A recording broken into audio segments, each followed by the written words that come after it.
Philip Arthur George is now, by the death of our late sovereign of happy memory, become our only lawful and rightful liege lord, Charles III.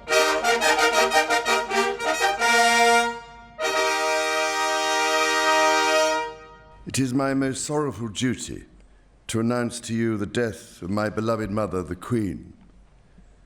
I know how deeply you, the entire nation, and I think I may say the whole world, sympathise with me in the irreparable loss we've all suffered. Well, I think the thing to remember is that whenever this happens, and this is something the palace had spoken about when we'd been briefed over the years, is that there's two duelling narratives that play out. There's the death of the monarch and the mourning period that needs to happen in order to fully reflect and respect a reign. And then there's this dawn of a new age, and what we saw was the dawn of a Carolean era. I shall strive to follow the inspiring example I have been set in upholding constitutional government and to seek the peace, harmony and prosperity of the peoples of these islands and of the Commonwealth realms and territories throughout the world. No amount of preparation for what he would be feeling on that day, no amount of conversations of how he would prepare his speech, his address to the nation and the world. I think it would have all gone out the window because the feelings of sadness that he would have felt at the passing of his mother would have really overtaken the moment. And yet, in that moment, he did give his speech to the world. I think we saw the character and the purpose of what a man he wants to become in this role as king.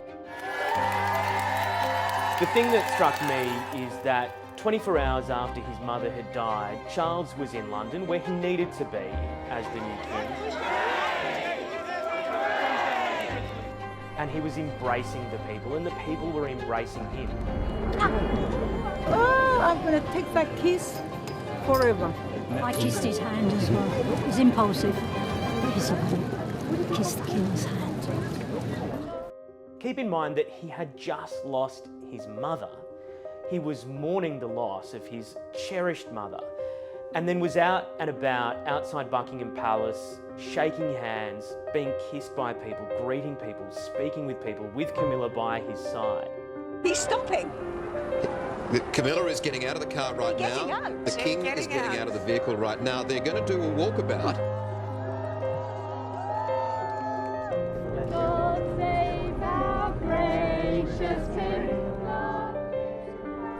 Well, actually, I think that really what happened in the immediate aftermath of the Queen's death was a lot of people had empathy and sympathy with the King because of the way he spoke, which was very eloquently, very lovingly about his mother, but also the way he sort of was clearly taking it all on his shoulders. A lot of people think, and I think, some understanding of they've all been there, most people, they've lost someone they love, and I think that helped him.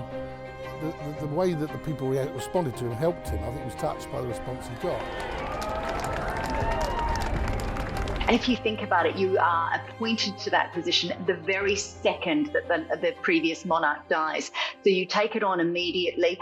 He had a coronation to plan. He had grief. He had issues to deal with. He had to consider whether his brother Andrew, whether Harry, whether that were military uniforms in that time of mourning. So there was a lot of pressure on, and we saw immediately that pressure sort of combust in his altercation with a pen.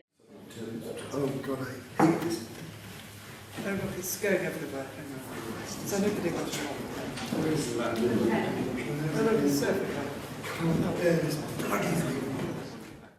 In those days after his mother's death, he had to visit all the realms, Ireland, Wales, Scotland, England. I mean, it was pretty grueling. And we have to remember he is a man who is now 74. He didn't come to the throne in his mid-20s like his mother. He came to the throne at a time of his life when most people are retiring. So even though Charles was in his 70s, he brought a new energy to the monarchy straight away, I think. And he needs to keep that up going forward. But that's the thing that struck me. Straight away we had a monarch on his feet, out and about, with the people. Despite, leaky pens and slightly bad-tempered along the way, in the first couple of months, I think that actually he did pretty well in that transition. Problem, I think, came when, of course, we had the Harry book and all the issues that followed.